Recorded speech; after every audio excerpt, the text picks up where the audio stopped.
Hello everyone, welcome back. This is the team recaps or overviews for the 2011-2012 season. We just finished the NFC North in the last video. Now we'll talk about the AFC North. So last year, the Bengals won the division with Tavares Jackson, and then when he was injured, John Skelton, who was like 7 touchdowns, 0 interceptions, keeping the team winning. They do have Noshawn Marino, who they lost with an injury for most of last season. Montario Hardesty, Lendale White. Receiving core, I mean, he has regressed insanely. But Anquan Bolden, who's a 30-year-old, more hyped receiver than maybe his talent is. Devin Thomas, they do get the early jailbird Dante Stallworth, Aurelius Ben, Mitchell. Let me see which Austin. Terrence Austin, a 59 guy.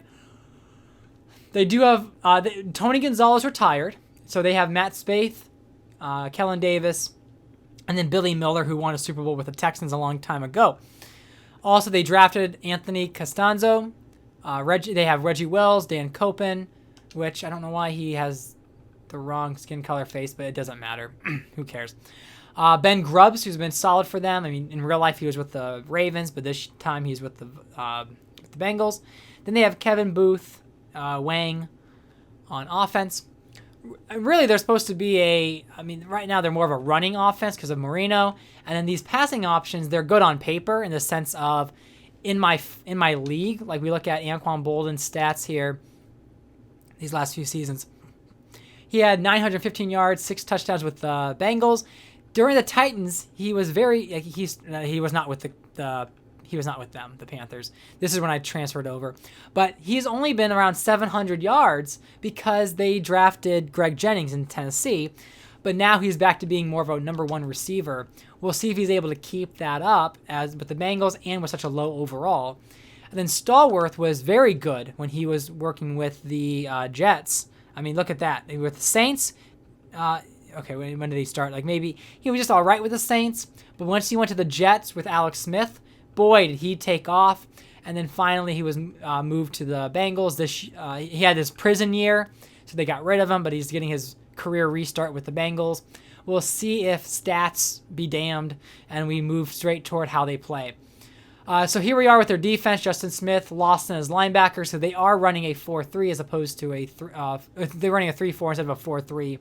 And I just kind of kept it that way, even though Marvin Lewis probably would have changed that.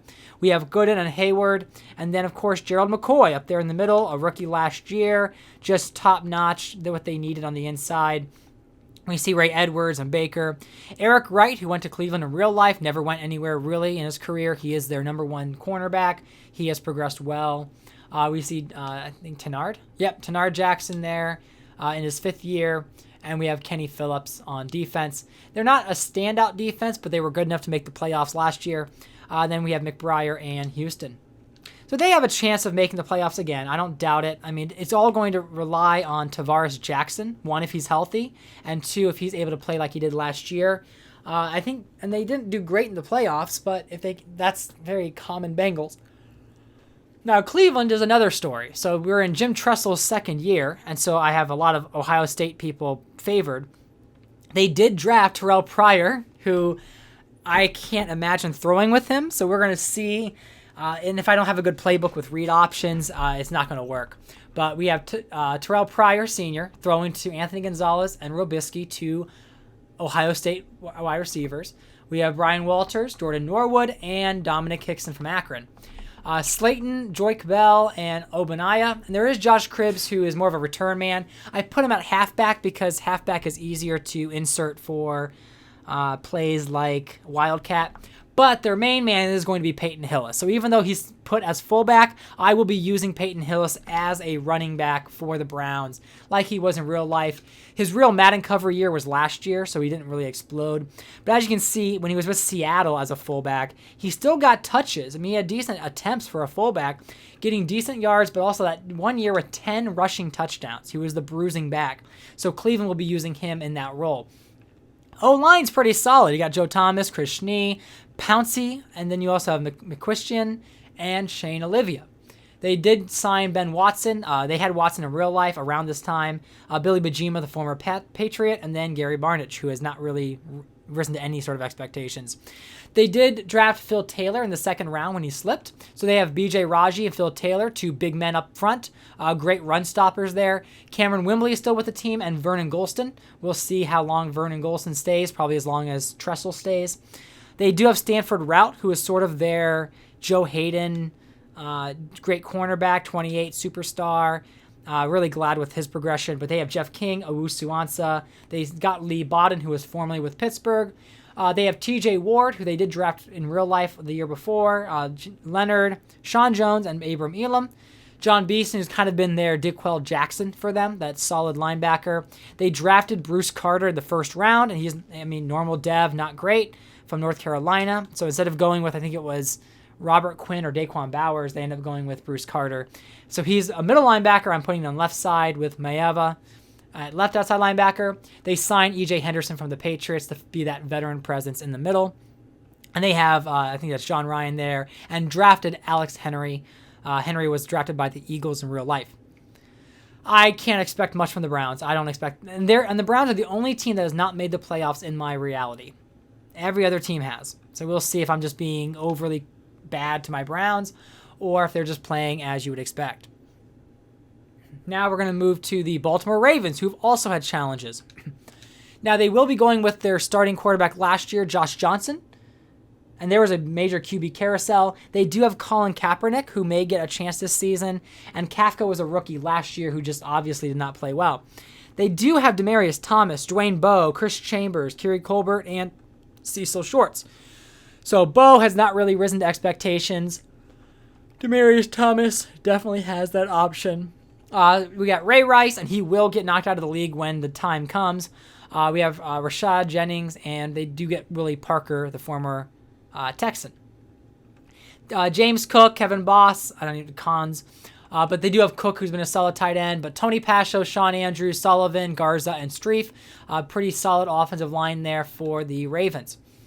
On defense, which is where I've been trying to really prioritize really rebuilding that Baltimore tough defense. They have Vontae Davis, Hayden, Coleman, Lowry on DBs, with Ed Reed still bringing on the heat. 32-year-old, getting old, but he's got Pollard on the other side as safety. They did draft Aldon Smith. They have got, I think that's Kelvin Shepard. Yep, Kelvin Shepard. Who's their starter, or who's their middle linebacker 2, Gerard Mayo, and then they did have Lance Briggs. So they got Lance Briggs and Arrington on one side with Aldon Smith coming on the other.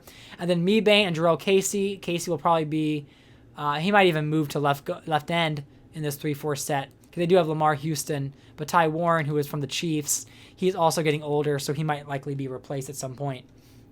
And then they have Huber and Gold. But now we'll move to the Pittsburgh Steelers. Now, Pittsburgh struggled a bit last year, which was uncommon. They do have 2 Super Bowl victories in my franchise. So we're going to go and see their roster with Ben Roethlisberger at starting quarterback. Oh, man, it's taking forever to load. But they do have Maurice Jones-Drew at running back, again with Roethlisberger, and he's getting older. They have Ronnie Brown, Chauncey Washington. They drafted Jordan Todman, one of my favorite low-rated players that plays pretty well for me. They have Emmanuel Sanders, Devery Henderson, Malcolm Kelly. Malcolm Kelly's a big man, 6'4". I do like Malcolm Kelly, but he's not rated very well. We have Gibson, Jurovich, and then Vincent Brown was like, was he a 3rd-round pick or even a 2nd-round pick? He was a high pick, but he's not great overall. He was, 2nd-round pick. So I'm going to definitely be throwing him in the field more often to give him opportunity, but I don't expect much. Delaney Walker's been their top tight end, one of the top tight ends in the league. Alge Crumpler and Kellen Winslow. Eric Winston, Rashal, Incognita, who just has that Pittsburgh attitude. Joe Staley and Vasquez. So good O-line there, maybe a little weak at right guard, but I think they make up for it with the other positions.